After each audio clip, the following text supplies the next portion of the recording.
Vous savez ce qui est le plus difficile à accepter dans la vie. Ce n'est pas d'apprendre quelque chose de nouveau, c'est de désapprendre quelque chose qu'on croyait vrai depuis toujours, quelque chose qu'on vous a répété si souvent, si longtemps, avec tant de certitude, que cette idée est devenue une partie de vous-même. Elle est entrée dans vos os, dans votre chair, dans la manière dont vous regardez le monde. Et quand quelqu'un vient vous dire que cette idée, cette certitude, ce fondement n'est pas ce que vous croyez, ce n'est pas votre intelligence qui résiste. C'est votre identité. Vous avez vécu assez longtemps pour connaître cette résistance. Peut-être que vous l'avez ressenti quand vous avez découvert que vos parents n'étaient pas infaillibles. Peut-être quand vous avez compris que l'institution pour laquelle vous aviez travaillé 30 ans ne méritait pas toujours votre loyauté. Peut-être quand vous avez réalisé qu'un ami de toujours vous avait menti pendant des années. Ce moment où la réalité se fissure, où le sol se dérobe, où vous devez reconstruire votre compréhension du monde sur des bases nouvelles. Ce moment est douloureux, mais il est aussi, paradoxalement, le moment le plus libérateur de votre existence.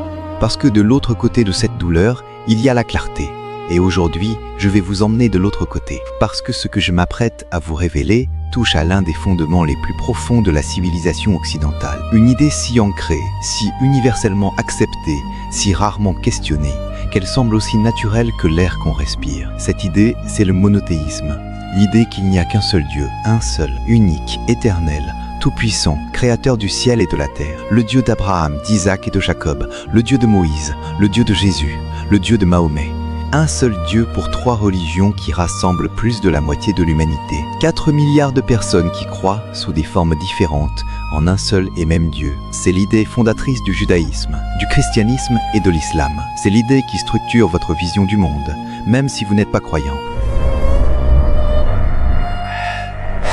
L'illustration de Chostu de santé craque est la pression d'actrice, parce que même les athées occidentaux sont culturellement monothéistes. Quand ils disent « je ne crois pas en Dieu », ils disent « je ne crois pas en ce Dieu ».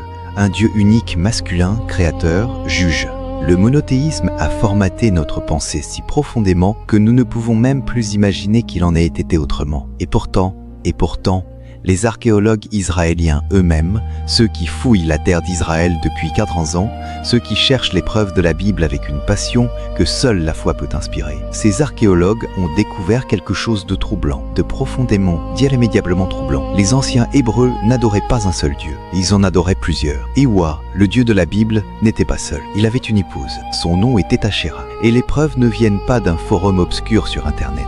Elles ne viennent pas d'un documentaire sensationnel. Elles viennent de la terre d'Israël elle-même. Des inscriptions gravées dans la pierre par des Hébreux il y a 800 ans. Des figurines retrouvées dans les maisons de Jérusalem. Des textes bibliques que vos pasteurs, vos prêtres, vos rabbins ne vous ont jamais lus. Des preuves si solides, si nombreuses, si irréfutables, que même les archéologues les plus conservateurs d'Israël ont dû les admettre. Le monothéisme biblique, tel qu'on vous l'a enseigné, n'est pas le point de départ de l'histoire d'Israël, c'est le point d'arrivée. Le résultat d'une longue évolution, d'une lutte politique, d'une construction idéologique qui a pris des siècles. Et cette construction a un auteur, une date et un lieu. Avant d'aller plus loin, permettez-moi de vous parler franchement. Ce que je m'apprête à partager avec vous va demander du temps, de l'attention, la capacité de suspendre temporairement vos certitudes pour examiner des faits qui pourraient les ébranler. Je sais que ce n'est pas facile. Croyez-moi, je le sais. Nous avons tous grandi avec des récits fondateurs, des histoires qui donnent du sens, qui créent de l'appartenance,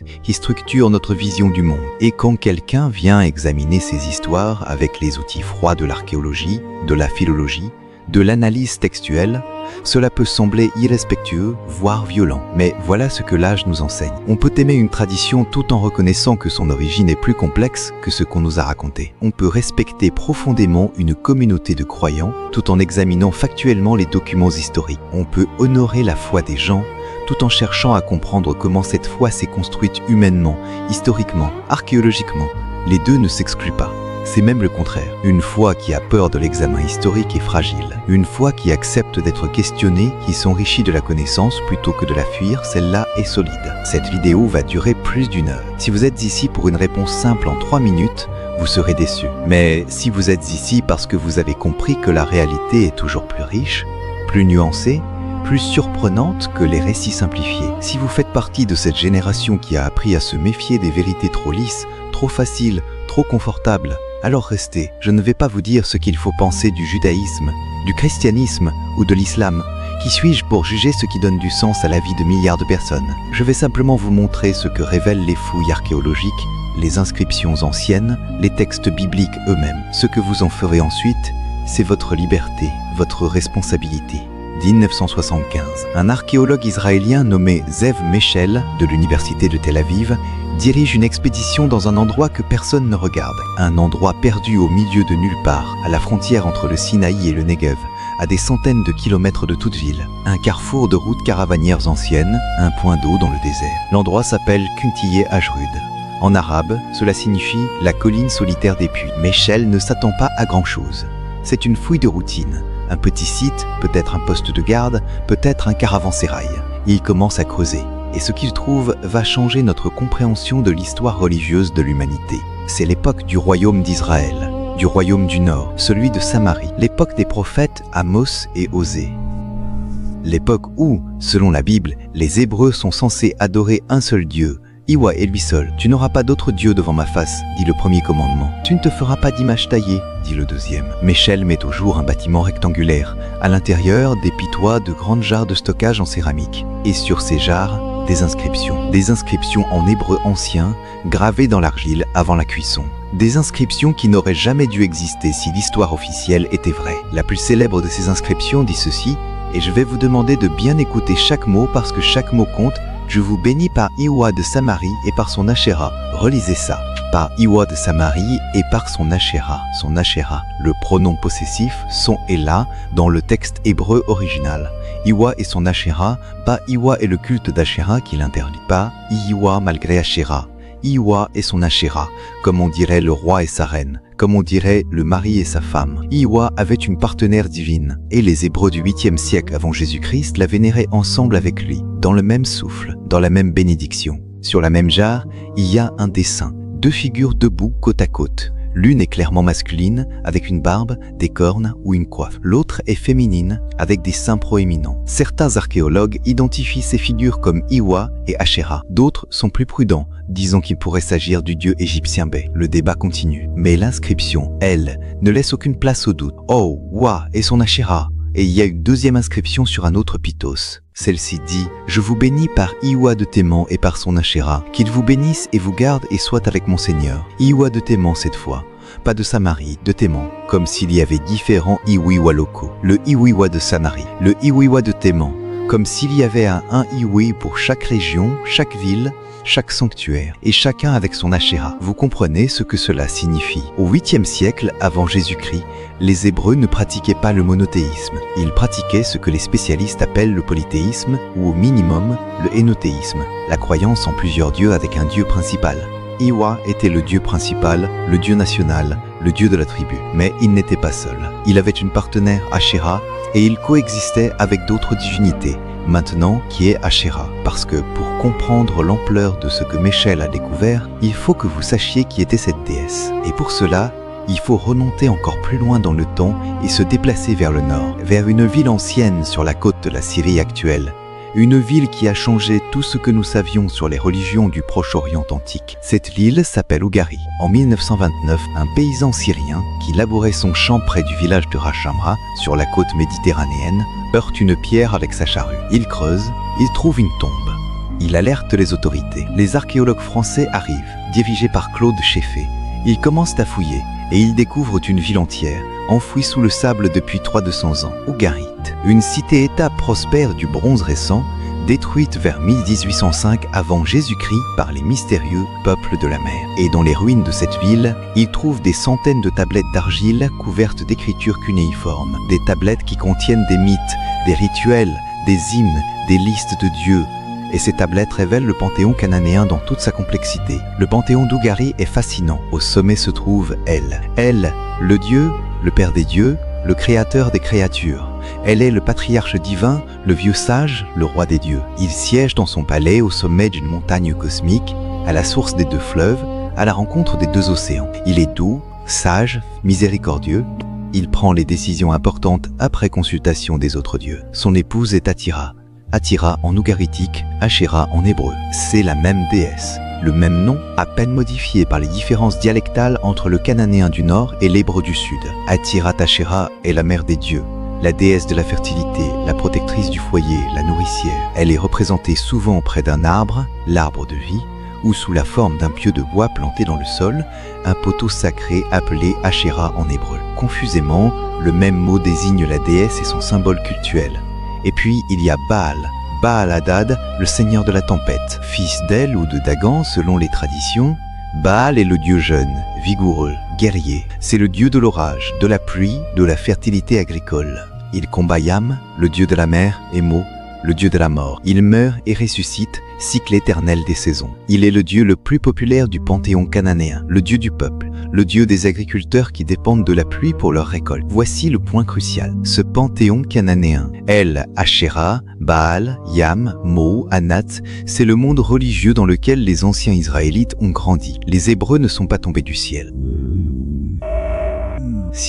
Ils ne sont pas arrivés d'un autre monde avec une religion complètement différente. Selon l'archéologie moderne, selon les travaux d'Israël Finkelstein de l'Université de Tel Aviv et de William Dever de l'Université d'Arizona, les anciens Israélites étaient des Cananéens, pas des envahisseurs venus d'Égypte après un exode miraculeux. Des Cananéens des hautes terres, des bergers et des agriculteurs qui se sont progressivement différenciés de leurs voisins des plaines au cours du XIIe et du XIe siècle avant Jésus-Christ. Finkelstein, dans son ouvrage révolutionnaire, La Bible dévoilée, publié en 2001, co-signé avec Neil Asher Silberman, démontre avec une précision archéologique implacable que les premiers Israélites vivaient dans les mêmes types de maisons que les Cananéens, utilisaient les mêmes poteries, mangeaient la même nourriture, parlaient la même langue. La seule différence notable trouvée dans les villages des hautes terres identifiés comme israélites est l'absence d'os de porc. Pas de temple distinct, pas de poterie spéciale, pas d'architecture unique, juste pas de porc. Et leur dieu, Iiwi, était un dieu parmi d'autres dans le panthéon cananéen. Pas au-dessus de tous, pas unique, un dieu parmi d'autres.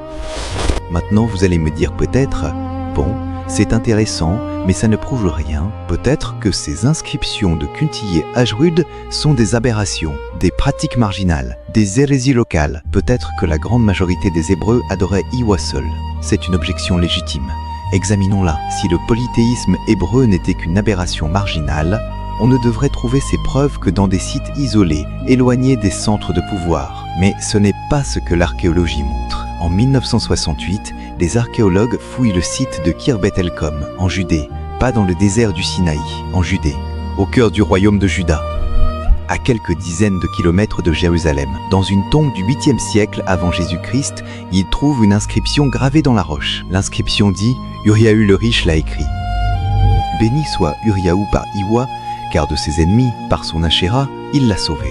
Encore, Iwa et son Asherah, cette fois pas dans le désert, en Judée, près de Jérusalem, dans le territoire même du Temple. William Dever, archéologue américain, qui a dirigé de nombreuses fouilles en Israël, a consacré un livre entier à cette question. Son titre est explicite « Did God have a wife ?» Dieu avait-il une épouse ? Publié en 2005 par Erdmann, une maison d'édition respectée. Dever n'est pas un provocateur, il n'est pas anti-religieux. Il est un archéologue de terrain qui a passé 50 ans à fouiller la terre d'Israël. Et voici ce qu'il écrit. La religion populaire de l'ancien Israël était polythéiste. Les gens ordinaires, les paysans, les artisans, les femmes surtout, adoraient non seulement Iwai, mais aussi Asherah, Baal et probablement d'autres divinités. Le monothéisme strict était une idéologie d'élite, promue par une minorité de réformateurs religieux et politiques, pas la pratique de la majorité. Vous avez entendu, la religion populaire de l'ancien Israël était polythéiste, pas énothéiste, pas monolatrique, polythéiste. Les gens ordinaires adoraient plusieurs dieux, et Dever n'est pas le seul à le dire. Marx A. Smith, professeur à l'université de New York, a publié en 2002 un ouvrage qui a fait date dans l'histoire des religions. The Early History of God, Yahweh and the Other Deities in Ancient Israel. L'histoire primitive de Dieu, Iwi et les autres divinités dans l'ancien Israël. Le titre dit tout. Smith démontre, source après source, inscription après inscription, que Iwa était à l'origine un dieu de la tempête, similaire à Baal, qu'il a progressivement absorbé les attributs d'El, le dieu suprême du panthéon cananéen, qu'il a pris la place d'El, qu'il s'est approprié son épouse Asherah, ses titres, ses caractéristiques, et que ce processus d'absorption et de fusion a pris des siècles, du XIIe au VIe siècle avant Jésus-Christ. Voici comment ça s'est passé, selon la reconstruction historique la plus acceptée aujourd'hui dans les milieux académiques. Au départ, au XIIe et XIe siècle avant Jésus-Christ, Iwa est un dieu régional, probablement originaire du sud, de la région d'Édom ou du Sinaï. Les textes bibliques les plus anciens, ceux que les biblistes identifient comme le chant de Déborah dans le livre des Juges chapitre 5 et la bénédiction de Moïse dans Deutéronome chapitre 33, parlent de Hiwai venant de Séhir, d'Édom, de Paran, de Théman, toutes des régions au sud-est d'Israël. Hiwa est un dieu guerrier, un dieu de la tempête qui marche devant son peuple au combat. La terre tremble, les cieux déversent l'eau, les montagnes fondent devant Hiwa. C'est du langage de théophanie guerrière, très similaire aux descriptions de Baal dans les textes d'Ougarit. Ce Hiwi du sud est adopté par les tribus des hautes terres qui deviendront Israël. Il devient leur dieu national, leur dieu protecteur, le dieu qui les guide au combat et leur donne la victoire. Mais il n'est pas le seul dieu qu'ils adorent. À côté de Hiwi, ils adorent El, le vieux dieu patriarcal. Ils adorent Asherah, la mère des dieux. Ils adorent peut-être Baal, le dieu de la pluie, essentiel pour des agriculteurs. Ils ont des idoles dans leur maison, des figurines de déesses mères dans leur chambre, des autels dans leur jardin. Les preuves archéologiques de cette diversité religieuse sont écrasantes. Des milliers de figurines en terre cuite ont été retrouvées dans les fouilles en Israël et en Judée. Des milliers, des figurines représentant une femme avec des seins proéminents, tenant parfois un disque ou un tambourin. Les archéologues les appellent les pilars figurines ou figurines à piliers de Judée. Elles datent principalement du 8e au 6e siècle avant Jésus-Christ, l'époque du royaume de Juda. Elles ont été trouvées dans des maisons privées, pas dans des temples marginaux, dans des maisons ordinaires, dans les quartiers résidentiels de Jérusalem même, des maisons de gens normaux, de familles ordinaires qui avaient ces figurines chez eux, pour prier, pour demander la fertilité, la protection, la guérison, pour invoquer la déesse. Rana Saadi de l'Institut Albright d'archéologie et Otmar Kiel dans ses études monumentales sur l'iconographie palestinienne ont catalogué ces figurines par centaines. Leur présence massive dans les couches archéologiques de Jérusalem même prouve que le culte de la déesse n'était pas marginal. Il était central, omniprésent, domestique. Mais voici ce qui est le plus troublant de tout. Ce ne sont pas seulement les archéologues qui le disent. La Bible elle-même le dit. Et c'est là que l'histoire devient vraiment fascinante. Parce que quand vous lisez la Bible avec les yeux d'un historien, quand vous enlevez les lunettes de la foi pour mettre celles de l'analyse textuelle, vous découvrez que le texte lui-même est le témoin de ce qu'il essaie de cacher. Prenez le psaume 802. Lisez-le attentivement. Dieu se tient dans l'assemblée divine. Au milieu des dieux, il juge. Elohim Nitzav Ba'ada El Bekerev Elohim Yishpot. Dieu se tient dans l'assemblée divine. Au milieu des dieux, il juge. Des dieux, au pluriel. Pas des anges, pas des esprits, pas des humains. Des dieux. Elohim, le mot hébreu pour Dieu. Et le texte continue. J'avais dit, vous êtes des dieux, vous êtes tous des fils du Très-Haut. Cependant, vous mourrez comme des hommes. Vous tomberez comme un quelconque prince. Hiwa s'adresse à d'autres dieux. Il les appelle fils du Très-Haut. Il les condamne, certes, il leur retire leur pouvoir, mais leur existence n'est pas niée. Ils sont là dans l'assemblée divine et Ihawa les juge. C'est du monothéisme, ça ? Non, c'est du hénothéisme en train de devenir du monothéisme. C'est un texte de transition, un texte qui capture le moment où Hiwa prend le pouvoir suprême, où il relègue les autres dieux au rang de subordonnés, puis les élimine. Prenez Deutéronome, chapitre 32, verset 8. Dans la version massorétique, le texte hébreu standard utilisé dans les synagogues et les églises, le verset dit « Quand le Très-Haut donna aux nations leur héritage, quand il sépara les fils d'Adam, il fixa les frontières des peuples selon le nombre des fils d'Israël. » Selon le nombre des fils d'Israël. Ça a l'air normal, mais voici le problème. Quand les manuscrits de la mer Morte ont été découverts en 1947 dans les grottes de Qumran, on a trouvé une version plus ancienne de ce même texte. Et cette version dit quelque chose de très différent. Quand le Très-Haut donna aux nations leur héritage, quand il sépara les fils d'Adam, il fixa les frontières des peuples selon le nombre des fils de Dieu, pas fils d'Israël. Fils de Dieu, Bené Elohim, fils des dieux. Qu'est-ce que ça signifie ? Ça signifie que dans la version la plus ancienne du texte, le Très-Haut, elle, distribue les nations entre ses fils, les dieux. Chaque dieu reçoit une nation à gouverner. Et Hiwa reçoit Israël. Hiwa n'est pas le Très-Haut. Hiwa est l'un des fils du Très-Haut, l'un des dieux subordonnés à elle. Et Israël est sa part d'héritage. Son peuple, sa nation, son lot. C'est du polythéisme pur. Elle est le Dieu suprême. Hiwa est l'un de ses fils. Et quelqu'un, des siècles plus tard, a modifié le texte, a remplacé fils de Dieu par fils d'Israël pour effacer toute trace de polythéisme, pour faire croire que Hiwa avait toujours été seul, qu'il avait toujours été le Très-Haut, qu'il n'avait jamais eu de père ni de frère divin. Mais les manuscrits de Qumran, plus anciens que la version massorétique, ont conservé la version originale. Et la Septante, La traduction grecque de la Bible hébraïque, faite au IIIe siècle avant Jésus-Christ, confirme cette lecture. Elle traduit, selon le nombre des anges de Dieu, un compromis entre l'ancienne version polythéiste et la nouvelle version monothéiste, mais qui trahit encore l'original. Vous comprenez ce qui se passe? Le texte biblique lui-même a été modifié pour cacher le polythéisme. Les scribes qui ont compilé la version finale de la Bible ont systématiquement corrigé, réécrit, censuré les passages qui trahissaient l'origine polythéiste de la religion d'Israël. Mais ils n'ont pas tout attrapé. Des traces subsistent comme des empreintes digitales sur une scène de crime, comme des palimpsestes qu'on peut encore lire sous les couches de réécriture. Et il y en a d'autres, beaucoup d'autres. Prenez Exode, chapitre 15, verset 11. Le Cantique de la mer, l'un des textes les plus anciens de la Bible, chanté par Moïse après la traversée de la mer Rouge. Et il y en a d'autres. Dominica, qu'elle y voit, qu'elle y vose. Et Elifoi, les textes, qui est comme toi parmi les dieux. Iwa, qui est comme toi, magnifique en sainteté parmi les dieux. Baalim. Iwa n'est pas le seul dieu, il est le plus grand parmi les dieux. Le premier parmi des pères, c'est du hénothéisme, pas du monothéisme. Prenez le premier livre des rois, chapitre 11, versets 5 et 33. Salomon, le roi sage, le constructeur du temple, le fils de David, adore d'autres dieux. Salomon suivit Ashtoreth, déesse des Sidoniens, et Milcom, l'abomination des Ammonites. Salomon lui-même. Le roi le plus glorieux de la tradition biblique. L'homme qui a construit le temple de Jérusalem pour Iwa. Cet homme adorait aussi Ashtoreth, c'est-à-dire Astarté, c'est-à-dire une forme d'Ashéra, et Milcom, le dieu des Ammonites. Et le texte biblique ne dit pas que Salomon était un hérétique marginal. Il dit qu'il a construit des hauts lieux, des sanctuaires pour ses dieux, à Jérusalem même, sur le mont des Oliviers. Et ces sanctuaires sont restés debout pendant 300 ans, jusqu'à la réforme de Josias en 62 avant Jésus-Christ.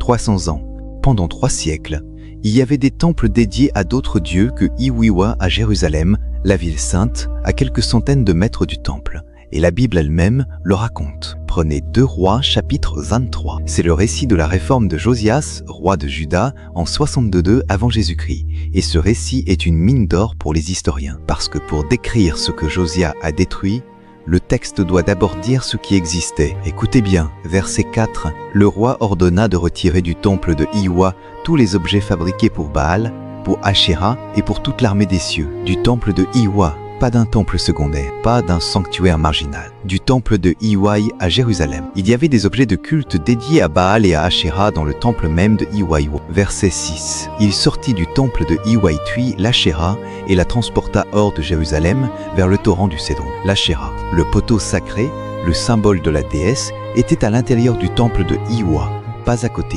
à l'intérieur. Verset 7. Il démolit les maisons des prostituées sacrées qui étaient dans le temple de Iwi, où les femmes tissaient des voiles pour Ashéra. Des femmes tissaient des voiles pour Ashéra dans le temple de Iwi.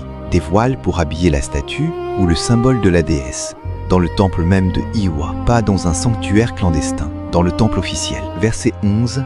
Il supprima les chevaux que les rois de Juda avaient consacrés au soleil, à l'entrée du temple de Iwa. Des chevaux consacrés au soleil, le culte solaire dans le temple de Iwa. Verset 12, le roi démolit les autels que les rois de Juda avaient érigés sur le toit de la chambre haute d'Achaz et les autels que Manassé avait construits dans les 2 parvis du temple de Iwayu. Des autels sur le toit du temple, des autels dans les parvis du temple, dédiés à d'autres dieux. Vous comprenez l'ampleur de ce que ce texte révèle. Le temple de Iwiwa à Jérusalem n'était pas un temple monothéiste. C'était un temple où Iwa coexistait avec Ashéra, Baal, le dieu solaire, l'armée des cieux et probablement d'autres divinités. Le monothéisme strict que vous connaissez, le « tu n'auras pas d'autre dieu devant ma face », n'était pas la pratique des anciens Israélites. C'était le programme de réforme d'un roi du 7e siècle, Josias, qui a entrepris de purifier le temple et le pays de tout ce qui n'était pas Iwa. Et c'est ici que l'histoire devient vraiment passionnante, parce que la réforme de Josias n'est pas tombée du ciel. Elle a une date précise, un contexte politique précis, une motivation précise. Et quand on comprend cette motivation, on comprend comment le monothéisme est né. En 832 avant Jésus-Christ, selon 2 Rois chapitre 22, des ouvriers qui rénovent le temple de Jérusalem trouvent un livre, un rouleau de parchemin, caché ou oublié dans les fondations du temple. Le grand prêtre Hilkiyahu le présente au roi Josias. Le livre est lu devant le roi, et Josias, en l'entendant, déchire ses vêtements de terreur. Ce livre, les historiens l'identifient quasi unanimement comme une version primitive du Deutéronome, le 5e livre de la Torah. et le Deutéronome est le texte le plus radicalement monothéiste de toute la Bible. C'est le livre qui dit « Écoute Israël, Iwa notre Dieu, Iwa est un ». C'est le livre qui interdit tout culte autre que celui de Iwakwa. C'est le livre qui ordonne la centralisation du culte à Jérusalem, la destruction de tous les hauts lieux, l'élimination de tous les prêtres locaux. C'est le programme politique de Josias, mis par écrit sous forme de loi divine. Maintenant, réfléchissez. Le Deutéronome est trouvé dans le temple en 62. Quelle coïncidence extraordinaire. Juste au moment où Josias a besoin d'un texte pour justifier sa réforme politique. Juste au moment où l'empire assyrien, qui dominait la région depuis un siècle, s'effondre, libérant Juda de sa tutelle. Juste au moment où Josia peut enfin agir de manière indépendante. Les historiens sont divisés sur la question de savoir si le Deutéronome a été réellement trouvé ou s'il a été composé à cette occasion. Mais la plupart, incluant Thomas Remer de l'Université de Lausanne et du Collège de France, auteur de l'Invention de Dieu publié en 2014, penche pour une composition au 7e siècle, peut-être avec des éléments plus anciens retravaillés. Le Deutéronome n'est pas un texte de Moïse, écrit au 13e siècle avant Jésus-Christ dans le désert du Sinaï. C'est un texte de scribe de la cour de Josias, écrit au 7e siècle avant Jésus-Christ à Jérusalem. C'est un manifeste politique déguisé en loi divine, un programme de centralisation du pouvoir religieux et politique présenté comme la volonté de Dieu. Et c'est ce texte qui fonde le monothéisme. Josias utilise le Deutéronome pour justifier une purge religieuse d'une violence inouïe. Il détruit les hauts lieux dans tout le pays. Il tue les prêtres des sanctuaires locaux. Il brûle les os des morts sur les autels pour les profaner. Il élimine toute trace de culte à Asherah, à Baal, au soleil, aux étoiles. Il centralise tout le culte à Jérusalem, sous le contrôle exclusif de sa cour et de ses prêtres. C'est une révolution religieuse et politique. Mais elle échoue, partiellement du moins, parce qu'en 69 avant Jésus-Christ, Josias meurt au combat à Megiddo, tué par le pharaon Néchao II d'Égypte. Il a 39,9. Sa réforme n'a duré que 18 ans. Après sa mort, ses successeurs reviennent aux anciennes pratiques. Manassé, son grand-père, avait adoré les dieux cananéens pendant 55 ans. 18 ans de réforme ne suffisent pas à effacer 55 ans de tradition. Le polythéisme revient. Asherah revient dans le temple. Baal revient sur les hauts lieux. La réforme de Josias semble avoir été un échec. Mais alors, comment le monothéisme a-t-il finalement triomphé? La réponse se trouve dans l'événement le plus traumatique de l'histoire d'Israël, l'exil à Babylone. En 53-6 avant Jésus-Christ, les Babyloniens de Nabuchodonosor d'Oise conquièrent Jérusalem. Ils détruisent le temple, le cœur spirituel d'Israël. Ils déportent l'élite du royaume vers Babylone. Les prêtres, les scribes, les aristocrates, les intellectuels, tous arrachés à leurs terres et emmenés à 500 km de là. Et c'est là, en exil, face à la destruction de tout ce qu'ils connaissaient, que les scribes et les prêtres font quelque chose d'extraordinaire. Ils réécrivent l'histoire. Ils prennent les anciennes traditions, les légendes, les lois, les récits, et ils les recompilent, les réorganisent, les réinterprètent à travers le prisme du monothéisme deutéronomiste de Josia. La Torah, telle que nous la connaissons aujourd'hui, est largement le produit de ce travail de compilation et de rédaction effectué pendant et après l'exil babylonien. Les chercheurs l'appellent l'hypothèse documentaire, formulée pour la première fois par Julius Wellhausen au XIXe siècle et constamment affinée depuis. Selon cette hypothèse, la Torah est composée de 4 sources principales, écrites à des époques différentes par des auteurs différents avec des théologies différentes, et compilées ensemble pendant ou après l'exil. La source Yaviste, qui appelle Dieu Yahweh, probablement écrite au Xe ou IXe siècle en Judée. La source est Élohiste, qui appelle Dieu Elohim, probablement écrite au IXe ou 8e siècle en Israël du Nord. La source 2, deutéronomiste, qui est le noyau du Deutéronome, écrite au 7e siècle sous Josias. La source pas sacerdotale, écrite par des prêtres pendant ou après l'exil au 6e ou 5e siècle. Ces 4 sources ont des théologies différentes. Dans la source Dieu est anthropomorphique, il marche dans le jardin d'Éden, il dîne avec Abraham, il regrette d'avoir créé l'humanité. À la D, l'élapho comme onphique comme tur. Dans la source paix, Dieu est transcendant, majestueux, distant, il crée par la parole. Dans la source D, Dieu est jaloux, exclusif, intolérant envers les autres dieux. Et ce sont les rédacteurs de l'exil qui ont tissé ces 4 sources ensemble, créant le texte que vous connaissez. Un texte qui contient des contradictions, des répétitions, des changements de style et de vocabulaire, parce que c'est un assemblage de sources différentes. Et au centre de cet assemblage, une idée nouvelle, révolutionnaire, qui n'existait pas avant le 7e ou le 6e siècle avant Jésus-Christ. L'idée que Uwa est le seul Dieu, pas le Dieu principal parmi d'autres. Le seul, l'unique, l'exclusif. Et voici le coup de génie théologique qui a rendu cette idée possible. Les prêtres et les scribes de l'exil ont retourné la catastrophe en leur faveur. Ils ont dit « Le temple a été détruit. Jérusalem est en cendres. Nous sommes en exil. » Pourquoi? Pas parce que Aïwa est faible, pas parce que les dieux de Babylone sont plus puissants. Au contraire, c'est parce que nous avons péché, nous avons adoré d'autres dieux, nous avons trahi l'alliance. Et Iwaïtoua nous punit. La destruction du temple n'est pas la preuve de la faiblesse de Iwai, c'est la preuve de sa puissance. Il est tellement puissant qu'il utilise Nabuchodonosor, le roi de Babylone, comme instrument de sa colère. Enwa contrôle même les empires ennemis. Il est le maître de toute la terre, de tous les peuples, de toute l'histoire, le seul et unique Dieu. Vous saisissez la brillance de cette construction?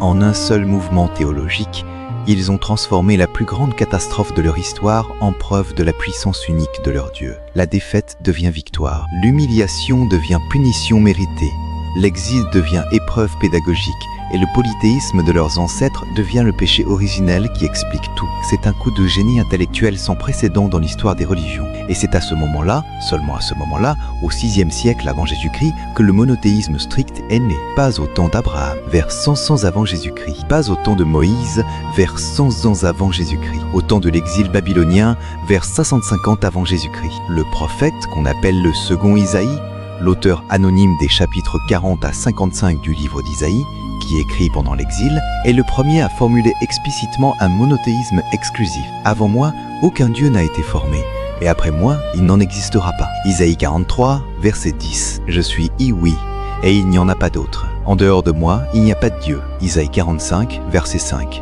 C'est le premier texte de l'histoire humaine qui affirme clairement, explicitement, sans ambiguïté, qu'il n'existe qu'un seul Dieu, pas le premier Dieu parmi d'autres. Et ce texte date du VIe siècle avant Jésus-Christ, pas du XIIIe, pas du XVIIIe, du VIe.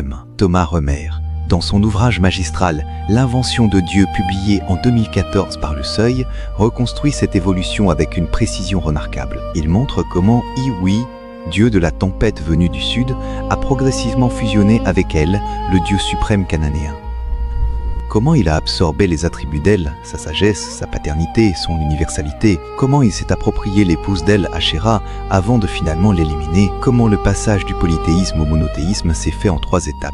Première étape, le polythéisme. Iwa est un dieu parmi d'autres. El, Ashéra, Baal, Iwa coexistent. Chaque divinité a sa fonction, sa spécialité, son domaine. C'est la situation au XIIe siècle avant Jésus-Christ. Deuxième étape, la monolatrie ou hénothéisme. Iwa est le dieu principal, le dieu national. Les autres dieux existent, mais Israël ne doit adorer que Iwa. C'est la position des prophètes Élie, Osée, Amos. Tu n'auras pas d'autres dieux devant ma face ne signifie pas qu'il n'y a pas d'autres dieux. Cela signifie qu'Israël ne doit pas les adorer. Ils existent, mais ils sont interdits. C'est la situation au 9e, 7e siècle. Troisième étape, le monothéisme strict. Il n'y a qu'un seul Dieu, Uwa. Tous les autres n'existent tout simplement pas. Ils n'ont jamais existé. Ce sont des illusions, les morceaux de bois, des pierres inertes. C'est la position du second Isaïe, des prêtres de l'exil, des rédacteurs finaux de la Torah. C'est la situation à partir du 6e siècle. 3 étapes, 6 siècles de transition. Le monothéisme n'est pas tombé du ciel sur le Sinaï dans un éclair et un coup de tonnerre. Il a été construit progressivement par des hommes, dans des contextes historiques précis, pour des raisons politiques et identitaires précises. Et voici ce qui est encore plus fascinant. Ce mécanisme de construction du monothéisme explique de nombreuses bizarreries du texte biblique que les croyants ont toujours eu du mal à expliquer. Pourquoi Dieu dit-il « Faisons l'homme à notre image » dans Genèse 1,56, « Faisons » au pluriel, notre image. À qui parle-t-il? Mais dans le contexte du polythéisme cananéen, c'est elle qui parle à son assemblée divine, à ses fils-dieux. C'est le langage d'un roi divin s'adressant à sa cour céleste. Pourquoi la Bible appelle-t-elle Dieu parfois Iwa et parfois Elohim? Elohim est un pluriel. Il signifie littéralement « les dieux ». On l'utilise avec un verbe au singulier pour désigner le Dieu unique, mais le mot lui-même est un vestige du polythéisme. C'est le titre générique des dieux, devenu le nom propre d'un seul Dieu. Pourquoi la Bible contient-elle tant d'interdictions contre le culte des autres dieux si ces dieux n'existaient pas? Pourquoi Moïse doit-il sans cesse répéter « Tu n'auras pas d'autres dieux » si personne n'est tenté d'en avoir? Pourquoi les prophètes fulmient constamment contre l'idolâtrie si l'idolâtrie n'est pas un problème majeur? Parce que l'idolâtrie, le polythéisme, le culte d'Ashéra et de Baal n'étaient pas des aberrations marginales. C'était la norme, la pratique quotidienne de la majorité des Hébreux. Le monothéisme était l'exception, le programme de réforme d'une minorité d'élites qui devait se battre pendant des siècles contre les pratiques populaires. La Bible n'est pas le récit d'un peuple monothéiste qui dévie parfois vers l'idolâtrie. C'est le récit d'un peuple polythéiste qu'une élite sacerdotale tente de convertir au monothéisme. Et cette tentative prend des siècles. Et même après la victoire officielle du monothéisme, les traces du polythéisme restent inscrites dans le texte. Pour qui sait lire? Maintenant, vous vous demandez peut-être, pourquoi tout cela a-t-il été caché si longtemps? La réponse est simple. Parce que cette découverte ébranle les fondements de 3 religions mondiales. Comprenez bien, le judaïsme se fonde sur l'idée d'un Dieu unique qui a choisi Israël. Si Iwa n'était à l'origine qu'un Dieu parmi d'autres, un Dieu de la tempête venu d'Édom, qui a progressivement absorbé El et éliminé Asherah, de l'Atilorman, alors l'alliance entre Dieu et Israël n'est pas un événement cosmique, c'est un processus historique, humain, politique. Le christianisme se fonde sur le judaïsme. Si le monothéisme juif est une construction tardive, alors le christianisme hérite d'une construction, pas d'une révélation primordiale. L'islam reconnaît Abraham comme le premier monothéiste. Si Abraham n'a probablement jamais existé en tant que personnage historique, et si le monothéisme ne date que du 6e siècle avant Jésus-Christ, alors le récit coranique des origines du monothéisme est également une construction narrative, pas un fait historique. 4 milliards de personnes, juifs, chrétiens, musulmans, 4 milliards de personnes dont la foi repose, d'une manière ou d'une autre, sur l'idée que le monothéisme est la vérité originelle, la religion primordiale, le message d'Abraham et de Moïse depuis la nuit des temps. Et l'archéologie dit non, le monothéisme est une invention tardive. Reconnaître l'origine humaine d'une idée ne la détruit pas nécessairement. Reconnaître que le monothéisme a une histoire, qu'il a été construit par des hommes dans des circonstances précises, ce n'est pas nier sa valeur spirituelle. Le monothéisme a produit des choses extraordinaires. L'idée de la dignité universelle de l'être humain, l'idée de la justice divine qui s'applique également à tous, l'idée d'un univers ordonné, compréhensible, soumise à des lois. Ces idées ont transformé le monde. Elles ont inspiré l'art, la philosophie, la science, la morale. Et elles continuent de nourrir des milliards d'âmes. Ce n'est pas parce que ces idées ont été créées par des hommes qu'elles sont fausses. C'est même le contraire. Le fait que des hommes, dans un moment de crise absolue, dans l'humiliation de l'exil, dans la douleur de la perte de tout ce qu'ils aimaient, aient été capables de créer une idée aussi puissante, aussi durable, aussi transformatrice, c'est admirable. C'est un témoignage extraordinaire de la capacité créatrice de l'esprit humain. Vous pouvez reconnaître cela. Vous pouvez dire, le monothéisme est une construction humaine, née dans des circonstances historiques précises, et en même temps, c'est une des plus grandes réalisations intellectuelles de l'humanité. Les deux ne s'excluent pas. C'est même le contraire. Une idée construite par des humains dans la souffrance et l'exil, et qui continue de nourrir des milliards de personnes 600 ans plus tard, c'est infiniment plus impressionnant qu'une idée tombée du ciel sur une montagne dans un éclair. Parce que cela signifie que nous, les humains, sommes capables de créer du sens, de la beauté, de la profondeur, même dans les moments les plus sombres. Et c'est peut-être la leçon la plus importante de cette histoire. Non pas que Dieu n'existe pas, non pas que la foi est une illusion, mais que la capacité humaine à créer du sacré, à construire des visions du monde qui transcendent les individus et les siècles, est elle-même quelque chose de sacré. Et cette leçon, cette compréhension, c'est ce que l'archéologie nous offre, pas la destruction de la foi, l'approfondissement de notre humanité. Voilà ce que les inscriptions de Kuntiye Ajrud révèlent, ce que les figurines d'Asherah dans les maisons de Jérusalem confirment, ce que les manuscrits de Qumran documentent, ce que Mark Smith, William Dever, Thomas Rohner, Israel Finkelstein et des dizaines d'autres chercheurs ont passé leur vie à démontrer. Le monothéisme n'est pas le point de départ de l'histoire religieuse de l'humanité, c'est le point d'arrivée, le résultat d'une longue évolution, d'une lutte politique, d'une construction idéologique brillante, forgée dans le creuset de l'exil et de la souffrance. Et cette construction est magnifique, pas malgré ses origines humaines. À cause de ses origines humaines, vous êtes maintenant dépositaire de cette connaissance, non pas pour la brandir comme une arme, non pas pour humilier qui que ce soit, mais pour la transmettre avec respect, avec nuance, avec cette sagesse que donne l'expérience. Car c'est peut-être la chose la plus précieuse que vous puissiez léguer à ceux qui viendront après vous. Non pas des certitudes rassurantes qui enferment, mais des outils pour voir clair, pour reconnaître les constructions humaines derrière les récits sacrés, pour comprendre comment naissent les idées qui façonnent les civilisations. Et si cette enquête vous a touché, si vous sentez que cette histoire méritait d'être racontée, alors faites quelque chose de simple mais important. Mais important. Quelque chose de simple mais important que... Abonnez-vous à cette chaîne, non pas par habitude, non pas par politesse, mais parce que ce type de contenu profond, rigoureux, exigeant, a besoin de trouver son public pour continuer d'exister. Parce que dans un océan de simplification et de sensationnalisme, certaines vérités complexes méritent d'être explorées avec patience. Vous appartenez à une génération qui a encore le goût de la profondeur, de la nuance, de la complexité assumée. Vous n'avez pas besoin qu'on vous simplifie la réalité. Vous voulez la comprendre vraiment. Et tant qu'il y aura des gens comme vous, il y aura de l'espoir. Parce que la vérité ne meurt jamais vraiment. Elle est la graine qui germe, même après l'hiver le plus long. Il y a 400 ans, un Hébreu a gravé dans l'argile d'une jarre une bénédiction, par Iwi et par son Asher. Il ne savait pas qu'il témoignait pour l'histoire. Il ne savait pas que 28 siècles plus tard, un archéologue déterrerait sa jarre et que le monde entier devrait repenser ses certitudes. Il priait simplement ses dieux, au pluriel, comme ses ancêtres l'avaient toujours fait. Et cette prière, cette simple prière gravée dans l'argile, a survécu à tout. Aux réformes de Josias, aux destructions babyloniennes, aux compilations des scribes, au siècle de monothéisme officiel. Elle est là, intacte, patiente, invincible. La vérité ne descend pas d'en haut.